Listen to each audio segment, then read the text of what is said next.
This started about when we did the first siren test, November 1st. So they've been doing this 3 times a day? This is on about 3 times a day, but it's not mandated. It's just a routine test for the new shifts coming on. But we've been doing this since about November, again, with no problems until today. Could you explain again how this could possibly happen? It was one person, and when it said, you sure you want to do this? And he said yes, but now you're taking action to have 2 people. Correct. And they'll both get the same. Do you still want to do this? Both of them will get that, or how will this work? The entire staff will get this. It'll be 2 individual people that do this. The first one that puts it in, and when it says verification, do you really want to do this? Another person will do it. Another person will say yes. Did the other person actually push the button for the siren, the physical sirens to sound? One person pushed them. Both. One person pushed the text, or It was the same individual for both. But they're asking about the sirens. The Well, sirens, the siren is a separate thing. Again, your question about why someone up is excellent. I need to find out about that.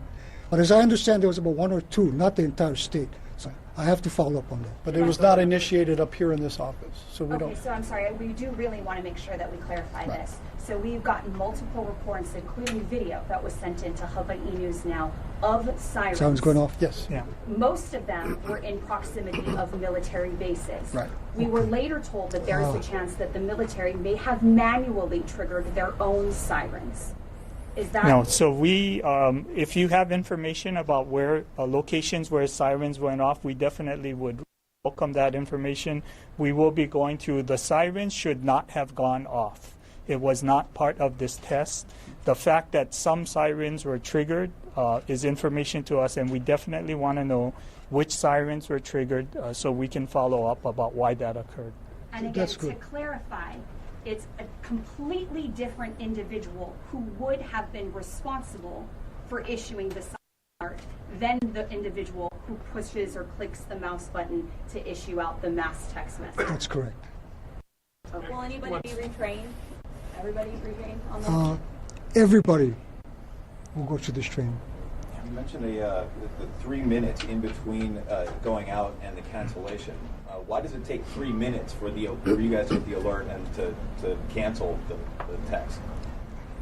Well, this was you're talking about So it went out the at Twitter. 8:10, and then you said at 8:13 the cancellation preventing it from further disseminating went out. Why is there a 3-minute? If you just can push it and see immediately that it went out, why does it take 3 minutes to cancel? Well, it's a couple.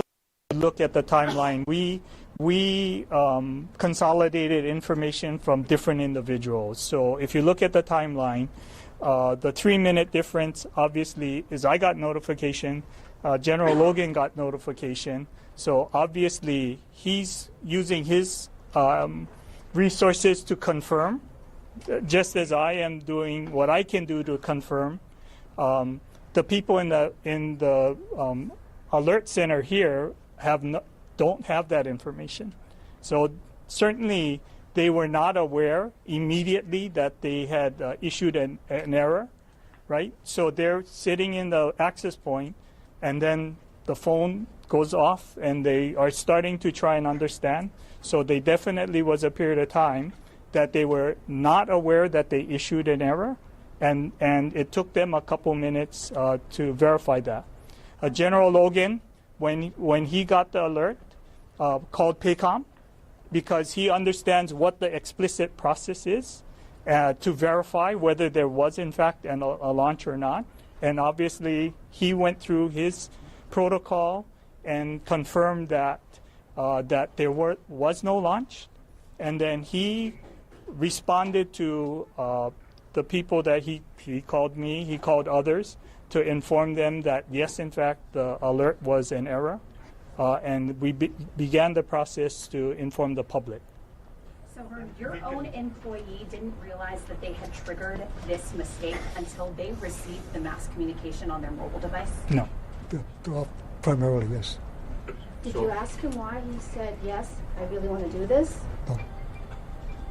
It was They just, you asking someone, why did you make a mistake? I mean, it was not intentional, it was a mistake. Asking him why he made a mistake, I'm not sure what his answer is going. He made a mistake. He knows that. yeah. if we can talk about now the safeguards that are in place to, again, work toward building back the integrity and trust that your department clearly needs in an island state where Yes. we do face real danger, not just from the possibility of a ballistic missile, but a tsunami, a hurricane, so many other things that we have to be more readily prepared for than other communities. What are the now safeguards in place clearly to prevent a potential mistake from happening again? So a couple things. We have suspended the tests, so the routine activities will be suspended until we can implement appropriate changes. As I said, we've already implemented some of the changes to ensure that more than one person is involved with that. We definitely learned that some of the notifications, some of the sirens did not work, and we need to understand what that is. You know, on a going forward basis, we do intend to continue the monthly siren test and other tests as we have done in the past. You know, we believe that it's imperative that we continue to exercise the alert system. We recognize that this false alarm is a terrible thing to happen, and we have implemented changes already to assure that it doesn't happen again. We will further refine the processes as we go forward to make sure that we can put in better safeguards to prohibit this from happening. How many personnel does it take to run the 24/7 operation? Well, right now we have, for the manning that we have here is about 3 to 4 people, 8-hour shifts. That's the plans minimum. to make that additional staffing, or maybe even look at fatigue as part of the problem?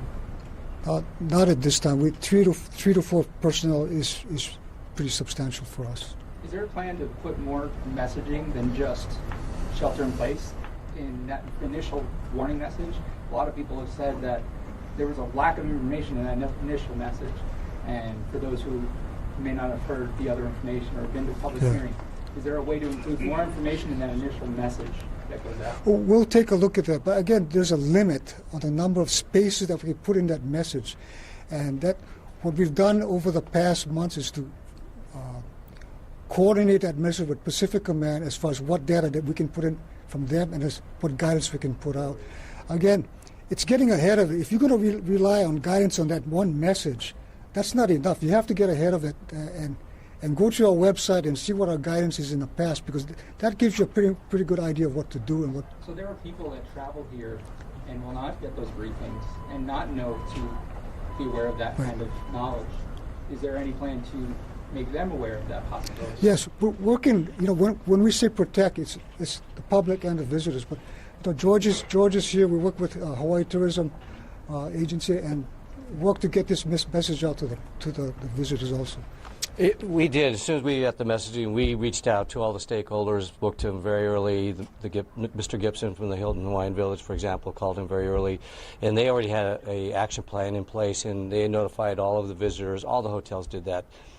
As I mentioned earlier, it's always, I mean, we're an island, so we're always preparing for some type of disaster, and the hotels take this very, very seriously, as well as the activities people, and making sure that not only the visitors are safe, but the residents as well that work in Waikiki. So when the alert is issued, then the hotels do notify all the visitors, all their guests, of what they need to do. Absolutely. With the shelter in place as well as everything else. Absolutely, absolutely, and they talk to each other. How do you notify the guests? Just curious. Like within that time frame of, say, 12 minutes from when you get that initial notification, how would you say notify the guests? I would have to talk to them specifically, but they told me, they reassured me. I mean, they had a drill in place, even when I talked to Jerry about not only the employees, but all the residents getting down into shelters and what have you. So they have an action plan in place. Don't know the exact Since timing. this was a mistake, do you worry about the hit that this can take potentially? As I said, we're very, very concerned this even happened, but we're confident with all the dialogue that's going to be going on, it won't happen again. But sure, our stakeholders were very, very concerned about that. But it's just too early to tell what kind of collateral damage this might be on it. That's where we're in conversations already all morning with our global partners, reassuring them that this was a mistake, it won't happen again, and that we are open for business. Warren, I don't know if you're the best person for this question, but